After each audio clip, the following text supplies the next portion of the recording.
ఈ రాత్రికాల సెక్షన్ కొరకు దేవుని యొక్క వాక్యం మత్తయి రాసిన శుభవార్త 27వ అధ్యాయము 45వ వచనం నుండి 61వ వచనం వరకు మనం మార్చి చదువుదాం. 45వ వచనం నుండి 61వ వచనం వరకు మనం మార్చి చదువుకుందాం. మీ భాగాన్ని చదివేటప్పుడు శ్రద్ధగా బిగ్గరగా స్పష్టంగా అందరికీ వినబడేటట్టుగా చదవాలని కోరుతా ఉన్నాను. మధ్యాహ్నము మొదలుకొని 3 గంటల వరకు ఆ దేశమంతటా చీకటి కమ్మింది.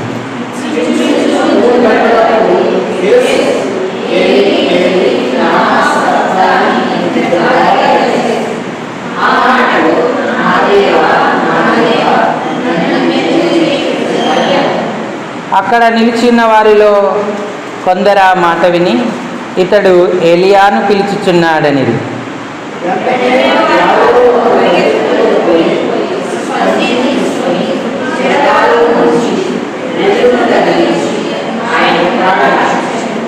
తక్కిన వారు ఊరకుండుడి, ఏలియా అతన్ని రక్షింపవచ్చునేమో చూతుమనిది.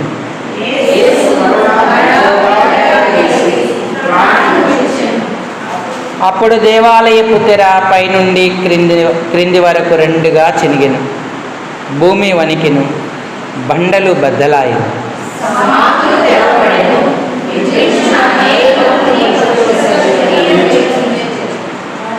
వారు సమాధులలో నుండి బయటికి వచ్చి ఆయన లేచిన తర్వాత పరిశుద్ధ పట్టణములో ప్రవేశించి అనేకులకు అగ్గుపడిరి.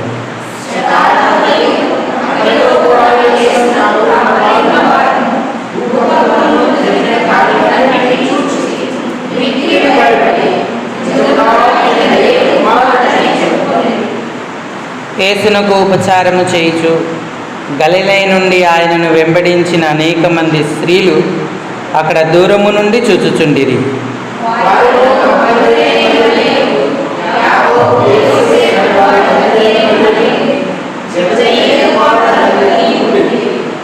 యేసు శిష్యుడిగానున్న అరిమతయి యోసేపు అని ఒక ధనవంతుడు సాయంకాలమైనప్పుడు వచ్చి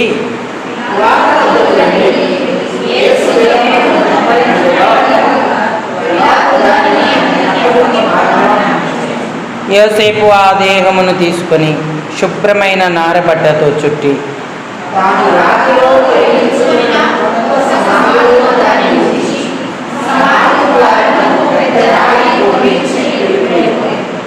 మగ్దలేనే మరియయు వేరొక మరియయు అక్కడనే సమాధికి ఎదురుగా కూర్చుండియుండిరి. చాలండి. చదువుకున్న ఈ లేఖన భాగం చేరి రాగలిగిన మన హృదయాలకు ఈ రాత్రికాల ఉపవాస ప్రార్థన నిమిత్తమై హెచ్చరికగా, పురికొల్పుగా, ఆశీర్వాదకరంగా, దీవనకరంగా ప్రేమగల దేవుడు చేయునుగాక. ఆమేన్. ప్రభు ప్రజలారా, ప్రభువునందున్నటువంటి ప్రియమైన వారలారా, మనం దేవుని యొక్క వాక్యాన్ని కొంత పరిశీలనాత్మకంగా ఆలోచన చేద్దాం. ఈ 3 రోజులు ప్రత్యేక ఉపవాస ప్రార్థనలలో సిలువలో యేసు ప్రభువారు పలికిన చివరి 7 మాటలే కాదు, సిలువ ముందు రాత్రి జరిగినటువంటి సంఘటనలు, వాటి ద్వారా మనం ఏమి నేర్చుకోవాలో, పరిశుద్ధాత్ముడు మనకు ఏమి నేర్పాలనుకున్నాడో గుర్తిస్తూ వస్తూ ఉన్నాం. మరి గడిచిన రాత్రి కొన్ని విషయాలు, అలాగే ఉదయకాల సమయం కూడా మరికొన్ని సంగతులను మనం చూస్తూ వచ్చాం. ఈరోజు ఈ సాయంకాలం సిలువ వేయబడిన దినాన ఇక ముగింపు దశలో జరిగిన కొన్ని సంఘటనలను మనం గుర్తు తెచ్చుకుంటున్నాం. మధ్యాహ్నము మొదలుకొని రమారమి 3 గంటల వరకు ఆ దేశమంతయు చీకటి కమ్మెను అన్నాడు. యేసయ్య ప్రాణము విడిచేటువంటి సమయములో కొన్ని ప్రత్యేక సూచనలు కలుగుతూ వచ్చాయి. అందులో ఒక సూచన ఏంటంటే దేశమంతా చీకటి కమ్మెను అన్నాడు. ఇశ్రాయేలుకు చీకటి వారు వాగ్దాత్త దేశం వచ్చి నివసించిన ఏ సందర్భములో కూడా కలగలేదు. ఇంకా వారు ఐగుప్తులో ఉన్నప్పుడు వారిని విడిపించే సందర్భములో ప్రభువారు ఐగుప్తులో చీకటి కలగచేశాడు. ఆ దేశమంతా కటిక చీకటి ఆవరించినది అన్నాడు. కానీ ఇశ్రాయేలీయుల ఇళ్లలో వెలుగుండెను అని దేవుని వాక్యము సెలవిస్తుంది. యేసు ప్రభువారు ఈ లోకాన్ని విడిచేటప్పుడు ఈ చీకటి ఎందుకు కలిగింది? చీకటి దేవుని తీర్పును చూపిస్తూ ఉంది. ఐగుప్తు దేశమునకు నేనే తీర్పు తీర్చి నా పరిశుద్ధ బాహువు చేత బలమైన హస్తము చేత మిమ్మల్ని బయటికి తీసుకొని వచ్చి తిని అన్నాడు. ఇప్పుడు ఇశ్రాయేలు దేశానికి త్వరలో తీర్పు తీర్చబడబోతుందన్న సూచనకే దేశమంతయు చీకటి కమ్మెను అన్నాడు. ఆమోసు గ్రంథంలో కూడా యెహోవా దినము వచ్చుచున్నది, యెహోవా దినం వెలుగు కాదు, యెహోవా దినం చీకటి దినము అన్నాడు. అంటే తీర్పు రాబోతున్న దినము అని అర్థం. ఇశ్రాయేలీయులు చేసిన దోష కృత్యాలు అన్యాయంగా తీర్పు తీర్చి నిరపరాధికి కఠిన హృదయులై వారు వేసిన శిక్షకు ఇశ్రాయేల్ దేశానికి ఆయన తీర్పును ప్రకటింపబోతున్నాడన్న సూచనగా ఈ వెలుగు లేదా ఈ చీకటి ఆ దేశమంతా ఆవరించింది. మరెవరు చనిపోయినప్పుడు కూడా ఇలాగూ చీకటి ఆవరించలేదు. గొప్ప గొప్ప ప్రవక్తలు ఆదికాండం మొదలుకొని ప్రకటన గ్రంథం వరకు దేవునికి ఎంతో సమీపంగా ఉన్నవారు ఈ లోకాన్ని విడిచినప్పుడు ఎలాంటి సూచన జరగలేదు. ఇశ్రాయేలీలు పశ్చాత్తాప్తులైతే వారికి వెలుగు కలుగుతుంది. వారు పశ్చాత్తాపం పొందకపోతే చీకటే వారికి మిగులుతుంది. సిలువ వేయబడిన నేరస్తులలో 2 బందిపోటు దొంగలలో ఒకడు వెలుగునందాడు, ఒకడు చీకటిలోనికే వెళ్ళిపోయాడు. ఇక వాడి జీవితం అంతా చీకటే. అక్కడ చీకటి, ఏడ్పు, పళ్ళు కొరుకుట, మూల్గుట ఉండును అన్నాడు. ఒకడు గుర్తించాడు, ఈయన నిరపరాధి, ఈయన నిర్దోషి, మనకైతే ఈ శిక్ష తగినదే, మనం ఈ శిక్షావిధిలోనే ఉన్నాము కానీ యేసు ఏ నేరము చేయలేదని గ్రహించాడు. ఆయన వైపు తిరిగి తన మీదికి రాబోతున్న చీకటి తీర్పును అతడు దాటుకున్నాడు. ఈనాడు నువ్వు యేసు ప్రభు యొక్క సిలువ మరణ సందర్భములో చీకటి ఆవరిస్తున్న పరిస్థితులను గుర్తిస్తున్నావా? నువ్వు తీర్పులో ఉన్నావని గ్రహిస్తున్నావా? నీ కఠిన హృదయాన్ని, మార్పు పొందనటువంటి నీ హృదయాన్ని బట్టి నువ్వు తీర్పు తీర్చబడతావా? యోహాను సువార్తలో 5వ అధ్యాయంలో దేవుడు నిన్ను చీకటితో నింపొద్దు, వెలుగుతో నింపాలని కోరుతా ఉన్నాడు. నీకు తీర్పు తీర్చబడకూడదు, ఆ తీర్పేదో నా మీద పడుతుంది. నీవు చీకటిలోకి వెళ్ళకూడదు, వెలుగులోకి రావాలని ప్రభు కోరుతా ఉన్నాడు. కాబట్టి ప్రియులారా, ఆ చీకటి తీర్పును చూపిస్తుండగా మనము తీర్పు పాలు అవ్వకుండా వెలుగు నుండి మనం తప్పించుకోవాలి. 5:24 చదవండి. నా మాట విని నన్ను పంపిన ప్రభువైన యేసుక్రీస్తునందు విశ్వాసముంచువాడు ఆ నిత్య జీవము గలవాడు. వాడు తీర్పులోనికి రాక మరణములో నుండి జీవములోనికి దాటి ఉన్నాడని మీతో నిశ్చయముగా చెప్పుచున్నాను. మృతులు దేవుని కుమారుని శబ్దము విను గడియ వచ్చుచున్నది, ఇప్పుడే వచ్చి ఉన్నది. వానిని వినువారు జీవింతురు.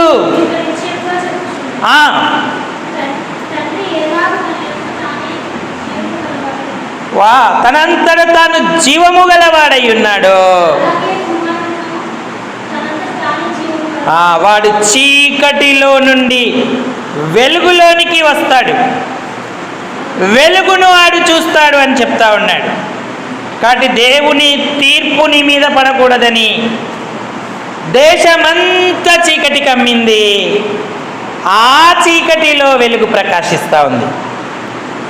నువ్వు తీర్పు నొందుతావా, వెలుగు నొందుతావా, చీకటిలోకి వెళ్ళిపోతావా, ప్రభువైన యేసుక్రీస్తుని నీ సొంత రక్షకుడిగా అంగీకరిస్తావా?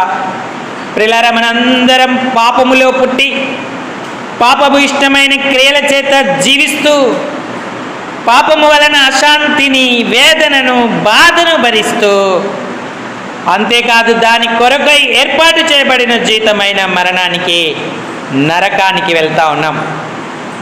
ఆ తీర్పు మనం పొందకూడదనే ప్రభువైన యేసుక్రీస్తు వారి లోకానికి వచ్చారు. మనందరి పాపం నిమిత్తమై ప్రాణం పెట్టాడు, చనిపోయి సమాధి నుంచి తిరిగి లేపబడ్డాడు. ఇంకా చీకటిలో పాపములో మనం ఉండకూడదు. ఇప్పుడే ప్రభువైన యేసుక్రీస్తును సొంత రక్షకుడిగా అంగీకరించాలి. నేను పాపిని ప్రభువు అని ఒప్పుకుంటే చాలు. ఆయన మన కొరకు చేసిన త్యాగాన్ని బట్టి మనకు రక్షణ కలుగుతుంది. ఆనాడు గొర్రెపిల్ల వధింపబడి ఇశ్రాయేలీలకు విమోచన కలిగిన రీతిగానే మన ప్రభువైన యేసుక్రీస్తు వారు లోక పాపమును మోసుకొని పోవు దేవుని గొర్రెపిల్ల వలె సిలువలో బలి అయ్యాడు. నీ మీదికి చీకటి తీర్పు రాకుండా నిన్ను విమోచిస్తూ ఉన్నాడు. కాబట్టి మనం హృదయాన్ని తెరిచి నేను పాపిని ప్రభువాన్ని ఒప్పుకొని పశ్చాత్తాపడి రక్షణ అనుభవంలోకి రావాలి. ఆ తర్వాత మనం నీటి బాప్తిస్మంలో సాక్ష్యం ఇస్తాం. పరిశుద్ధాత్ముడు పావురాకారము వలె ఆయన మీద వ్రాలిన రీతిగా ఆ తేజోమయమైన వెలుగు మన మీదికి వస్తుంది. మన రక్షణ అనుభవాన్ని ప్రాథమికంగా పూర్తి చేసుకున్న వారం అవుతాం. ఈయన నా ప్రియకుమారుడు, ఈయన యందు నేను ఆనందించుచున్నానన్న శబ్దాన్ని వింటాం. కాబట్టి ఇంకా రక్షణ లేకపోతే ఇప్పుడే ప్రభువును చేర్చుకుందాం, చీకటిని తప్పించుకుందాం. వేలాడవేయబడిన నేరస్తులలో ఒకడు తప్పించుకున్నట్లుగా మనం తప్పించుకుందాం. ఆ రెండో వాడు ఎంత ధన్యుడు. నేడు నీవు నాతో పరదైసులో ఉందువు అన్నాడు ప్రభు. పరదైసులో ఎవరున్నారు? అబ్రహాము రొమ్ము ఉంది, అక్కడంతా వెలుగు, అక్కడ పరిశుద్ధులు ఉన్నారు, అక్కడ ఆకలి, దప్పిక ఏమీ ఉండదు, బాధ, విచారం, చింత ఉండదు. ఆనందమైన మనోహరమైన స్థలములో అతనున్నాడు. ఎంత గొప్ప ధన్యత! ఆ స్థలం కావాలా? ఆ అనుభవం కావాలా? దేశమంతా చీకటి ఉన్నా ప్రభువైన యేసుక్రీస్తునందు విశ్వాసం ఉంచితే నీకు తీర్పు ఉండదు, చీకటి ఉండదు, వెలుగుమయమై ఉంటాం. ఆ వెలుగులో నీవు ఆనందించడానికి దేవుడు ఏర్పాటు చేశాడు. కాబట్టి ఇప్పుడు ప్రభువైన యేసుక్రీస్తునందున్న వారికి ఏ శిక్షా విధి లేదు అన్నాడు. కాబట్టి నువ్వు శిక్ష నుంచి తప్పించుకో, తీర్పు నుంచి తప్పించుకో, చీకటి నుంచి తప్పించుకో, ధన్యుడవవుతావు. ఇవన్నీ కూడా అక్కడ ఉన్న శతాధిపతి గమనిస్తూ ఉన్నాడు. ఆ శతాధిపతి కూడా గుర్తించాడు, ఈయన నిజముగా దేవుని కుమారుడని చెప్పి ఆయనకు మ్రొక్కాడు. ఒప్పుకున్నాడు నిజంగా ఈయన దేవుని కుమారుడని. అతను కూడా ధన్యుడు అయ్యాడు. యేసయ్య మరణించిన సందర్భంలో ఉన్న సంఘటన ఇది. రెండవది, యేసు ప్రభు వారు గొప్ప కేక వేసి ప్రాణము విడిచాడు. అప్పుడు ఏం జరిగింది? 51వ వచనం, మత్తయి 27:51. మత్తయి 27:51వ వచనం బిగ్గరగా చదవండి. ఆ దేవాలయపు తెర పైనుండి కింది వరకు రెండుగా చినిగేను అన్నాడు. ఇది రెండవ ఘటన. దేవాలయపు తెర పైనుండి నడిమికి రెండుగా చీలేను అని దేవుని యొక్క వాక్యం సెలవిస్తూ ఉంది. దేవుడిచ్చిన మోషే ద్వారా ఏర్పరచబడిన గుడారంలో ఆవరణ, పరిశుద్ధ స్థలం, అతి పరిశుద్ధ స్థలం అనే 3 భాగాలు ఉంటాయి. ఆవరణలో ప్రజలు అందరూ తిరగొచ్చు. అలాగే పరిశుద్ధ స్థలములో లేవీయులు తిరగొచ్చు. అయితే అతి పరిశుద్ధ స్థలానికి మాత్రం సంవత్సరానికి ఒక్కసారే ప్రధాన యాజకుడు మాత్రమే లోపలికి వెళ్ళవలసిన వాడిగా ఉన్నాడు. ఆ అతి పరిశుద్ధ స్థలానికి పరిశుద్ధ స్థలానికి మధ్య పెద్ద అడ్డుతెర ఒకటి ఉంటుంది.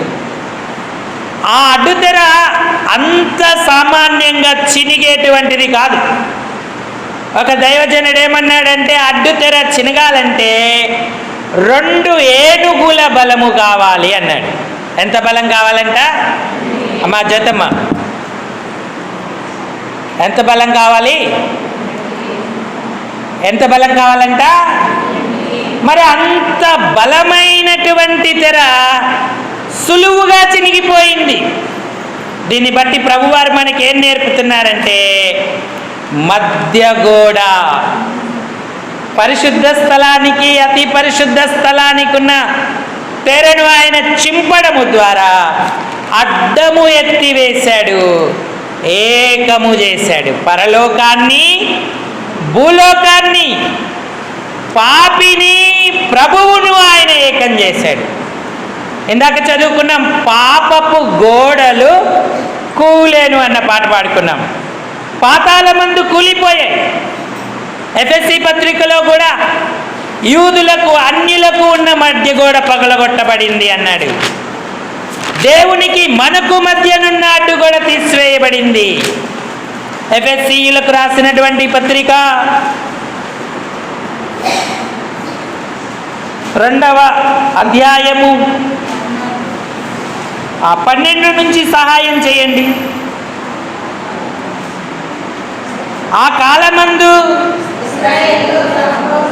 మనకు ఇశ్రాయేలుకు ఏ సంబంధము లేని వారమై సహపౌరులము కాకయున్నాము, పరదేశులమై వాగ్దాన నిబంధనలు లేని పరజనమును, నిరీక్షణ లేని ఆ నిరీక్షణ లేని వారు లోకమందు దేవుడు లేని వారునయ్యుండి ఆ క్రీస్తుకు దూరస్తులయ్యుంటిరని జ్ఞాపకం చేసుకొనడి. మీరు మునుపు దూరస్తులైన మీరు ఇప్పుడు క్రీస్తు రక్తము వలన సమీపస్తులై ఉన్నారు. ఆయన మన సమాధానమయ్యుండి మీకును మాకును ఉన్నటువంటి ద్వేషమును,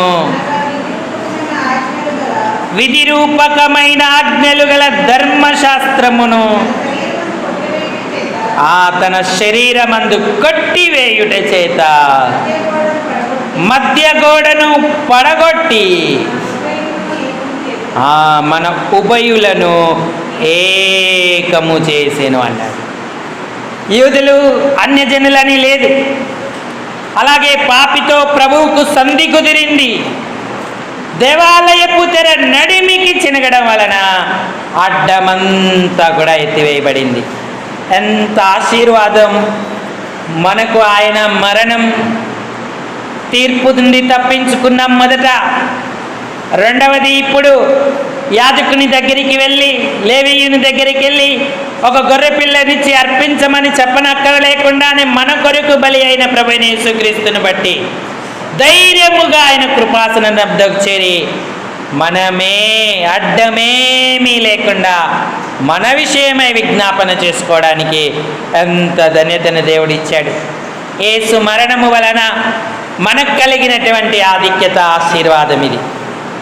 ఆయన మన పాపాల కొరకు ప్రాణం పెట్టి విమోచించాడు. అడ్డము ఎత్తివేసి ఉభయులను ఏకం చేశాడు. తండ్రితో మనకు సమాధానం ఇచ్చి దేవాలయపు తెర నడిమికి చినగడం వలన ఈ గొప్ప ఆధిక్యతను ఆయన తెలియజేస్తున్నాడు. ఇది రెండవ సంగతి. మూడవది ఏం జరిగింది? అదే మత్తయి సువార్తలో 51వ వచనం చదవండి కంటిన్యూగా. 27వ అధ్యాయములో భూమి వణికెను, బండలు బద్దలాయెను. భూమి వణికేను అన్నాడు. ఇంకా సువార్తికులలో లూకా, మత్తయి, మార్కు గమనిస్తే భూకంపము కలిగేను అని రాయబడి ఉంటుంది. భూమి వణికింది, భూకంపము కలిగింది, బండలు బద్దలాయేను అని ఈ సంఘటనను చూపిస్తూ ఉన్నాడు. ఎందుకు ఈ సంఘటన జరిగింది? నిజంగా ఒక మామూలు మానవుని ప్రాణం పోతే భూమి వణకడం, బండలు బద్దలవడం జరుగుతుందా? భూకంపము కలుగుతుందా? కానీ ప్రభువైన యేసుక్రీస్తు వారి మరణం భూలోకానికి ఒక సంకేతాన్ని తెలియజేస్తూ ఉంది. ప్రభువైన దేవుడు భూమి మీదికి దిగి వచ్చినప్పుడు సీనాయి పర్వతమంతా కంపించింది. దాని చుట్టూ ధూమమయమైపోయిందంతా. ఆ సీనాయి పర్వతానికి ఏ జంతువు, పక్షి తగిలినా మరణించింది. ఈ భూకంపం, బండలు బద్దలవడం, కట్టిన హృదయాలు తెరవబడతాయని చూపిస్తూ ఉన్నాడు. బందిపోటు దొంగలు, నరహంతకులు, వ్యభిచారులు, పాపము వలన కఠినపరచబడిన అనేకుల జీవితాలకు దేవుడు మార్పునివ్వబోతున్నాడు. దేవుడు వాక్యధారి అయి ఇక నుండి అందరి హృదయాలలో కార్యం చేయబోతున్నాడని ఆయన ప్రకటన చేయడానికి భూమి వణికింది. ప్రియులారా, పాపపు హృదయాలు కరగకపోతే భూమి వణికిన ప్రయోజనమేమీ లేదు. పాపపు హృదయాలు బద్దలవ్వకపోతే భూకంపం వచ్చిన ప్రయోజనం ఏముంది? దేవుని వాక్యం, ధర్మశాస్త్రం లేదా 10 ఆజ్ఞలు మోషేకిచ్చినప్పుడు సీనాయి వణికినట్టే దేవుని దివ్య వాక్యం, వాక్యధారి అయి మన మధ్యకు రాబోతున్నాడు. కాబట్టి ఆ వాక్యము మనందరి హృదయాల్లో కార్యం చేయబోతుందని సూచనగా దేవుడు ఆ బండలు బద్దలై అక్కడ భూకంపము కలిగినట్టుగా చూపిస్తూ ఉన్నాడు. ఈనాడు నీ కఠిన హృదయం మారిందా? మార్పు చెందుతున్నావా? పాపము ఎప్పటికప్పుడు మన హృదయాన్ని కఠినపరుస్తుంది. అందుకే నేడు అను శబ్దం ఉండగానే మనం దేవుని యొక్క హెచ్చరికను ఉండవలనని తెలియజేయబడతా ఉంది. హెబ్రీలకు రాసిన పత్రిక 3వ అధ్యాయము, హెబ్రీ పత్రిక 3వ అధ్యాయము 8వ వచనం నుంచి సహాయం చేయండి. 8 నుంచి సహాయం చేయండి. నేడు మీరాయన శబ్దము వినిన ఎడల అరణ్యంలో శోధన దినమందు కోపము పుట్టించిన వారి వలె మీ హృదయాలను కఠినపరచుకొనకుడి, వణుకుడి. మీ హృదయాలను ఆయన సన్నిధిన విరిగి నలగనీయుడి. నలిగిన వారి ప్రాణాన్ని ఉజ్జీవింపజేయడానికి, విరిగిన వారి ప్రాణాన్ని ఉజ్జీవింపజేయడానికి ఆయన వస్తున్నాడు. ఎవడు దీనుడై నా మాట విని వణుకుచుండునో, నేను వానిని దృష్టిస్తున్నాను అన్నాడు. విరిగి నలిగిన హృదయమే నీకు ఇష్టమైన బలి అని దావీదు అన్నాడు. అరణ్యంలో ఇశ్రాయేలీలు హృదయాలు వనకలేదు. వారి హృదయాలు బండవలే, చెక్కుముక్కి రాతి వలె కఠినపరచబడ్డాయి. వారి హృదయాలు కఠినపరచబడినట్టుగా మీ హృదయాలను కఠినపరచుకొనకుడి. చదవండి. 40 సంవత్సరాలు నా కార్యాలను చూచారు.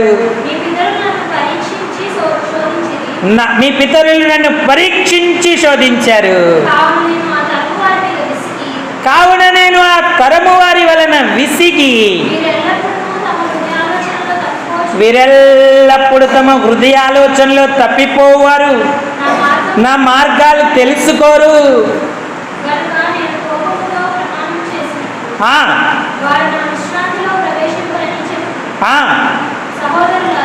సహోదరులారా,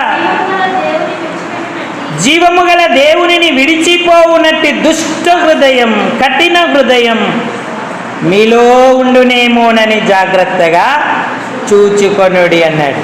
13వ వచనంలో, నేడు మీరాయన శబ్దము వినిన ఎడల కోపము పుట్టించిన వారి వలె మీ హృదయములను కఠినపరుచుకొనకుడి అని ఆయన చెప్పాను అన్నాడు. కాబట్టి పాపం వల్ల కలుగు భ్రమ చేత మనం మోసపోవద్దు. ప్రతి దినం నేడు అని శబ్దముండగానే ఒక్కరికొకరు బుద్ధి చెప్పుకొనుడి అన్నాడు. మన అంతవరకు మన విశ్వాసాన్ని చేపడితే ధన్యులమవుతాం, క్రీస్తులో పాలివారం అవుతాం.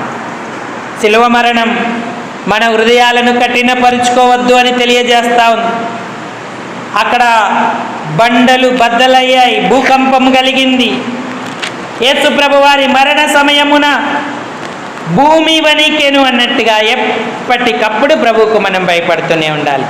పెద్ద శుభ శుక్రవార దినాన మరి టీవీలో వచ్చే ప్రభు అయిన యేసుక్రీస్తు వారి చలనచిత్రాలు చూసి కదిలింది శిలువరథం అని పట చూసి భావోద్రేకంతో హృదయాలను మనం కన్నీటితోనే నింపుకోవడం కాదు, అనుదినము కూడా ఆ భయంతో నేడు అను శబ్దముండగానే నా కొరకు పరిశుద్ధుడు వ్రేలాడదీయబడ్డాడు, నా కొరకు నీతిమంతుడు బలయ్యాడు, నా కొరకు నిర్దోషి అల్లాడిపోయాడనే బాధ ఎప్పుడు మన హృదయంలో నిలుపుకునేటువంటి వారంగా ఉండాలి.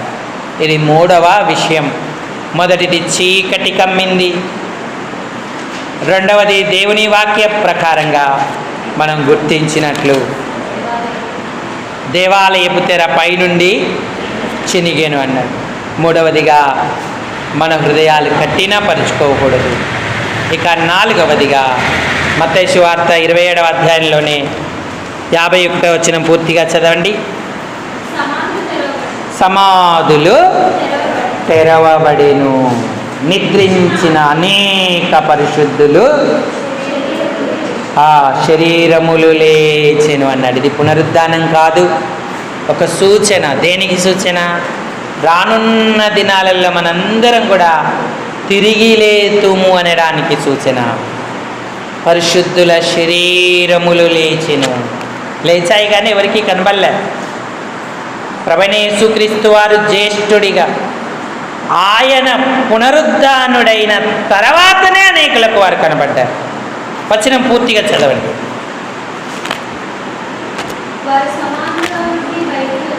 వారు సమాధులలో నుండి బయటికి వచ్చి ఆయన లేచిన తరువాత పరిశుద్ధ పట్టణములో ప్రవేశించి అనేకులకు అగుపడిరి. ఎందుకు ఈ సూచన చూపిస్తున్నాడంటే, ఇదిగో ఒకానొక దినమున ప్రభునందు విశ్వాసం ఉంచితే మనం కూడా తిరిగి లేస్తాం, పునరుద్ధానులమవుతాం, ఆయన వెంట నిత్యత్వానికి వెళతామనడానికి సూచనగా పరిశుద్ధ శరీరాలు లేచాయి, సమాధులు తెరవబడ్డాయి. కాబట్టి ప్రియులారా, ఈనేడు మనం అలాంటి అనుభవాన్ని పొందుతున్నామా? ప్రభువైన యేసుక్రీస్తునందు విశ్వాసం ఉంచితే మన సమాధులు కూడా తెరవబడతాయి. చనిపోయినను మనం తిరిగి లేస్తాం, ప్రభుతో ఉండడానికి వెళతాం. జీవ పునరుద్ధానాన్ని మనం పొందాలి కానీ కీడు పునరుద్ధానాన్ని మనం పొందకూడదు. యోహాను రాసిన శుభవార్త 5వ అధ్యాయము 28-29 వచనాలు. దీనికి ఆశ్చర్యపడకుడి, ఒక కాలము వచ్చుచున్నది, ఆ కాలాన సమాధులలో ఉన్న వారందరూ ఆయన శబ్దము విని మేలు చేసిన వారు జీవ పునరుద్ధానమునకును, కీడు చేసిన వారు తీర్పు పునరుద్ధానమునకును బయటకు వచ్చేదరు, మేలు కొనేదరు అన్నారు. ఆయన సిలువ వేయబడిన తర్వాత 4 ఘటనలు జరిగాయి. దేశమంతా చీకటి కమ్మింది, దేవాలయపు తెర చినిగింది, భూమి వణికింది, అలాగే పరిశుద్ధుల శరీరాలు లేచాయి. ఇవన్నీ చూసిన శతాధిపతి ఆయనను ఒప్పుకున్నాడు. ఈ గొప్ప వ్యక్తి నిజముగా దేవుని కుమారుడి అని గుర్తించాడు. ఆ సిలువనద్ద ఎవ్వరూ లేరు, కొద్దిమంది స్త్రీలు, యోహాను తప్ప ఎవ్వరూ మిగిలలేదు. ఈ కార్యాలన్నీ చూసిన వారు మిక్కిలి భయపడ్డారు. ఆ దేహం ఇంకా అక్కడ వేలాడుతూ ఉంది. ఆ దేహాన్ని తీయడానికి లేదా ఆ దేహాన్ని అడగడానికి ధైర్యం ఎవరికి సరిపోదు. పేతురు ఒకవైపు పరిగెత్తాడు, శిష్యులందరూ మరోవైపు వెళ్ళిపోయారు.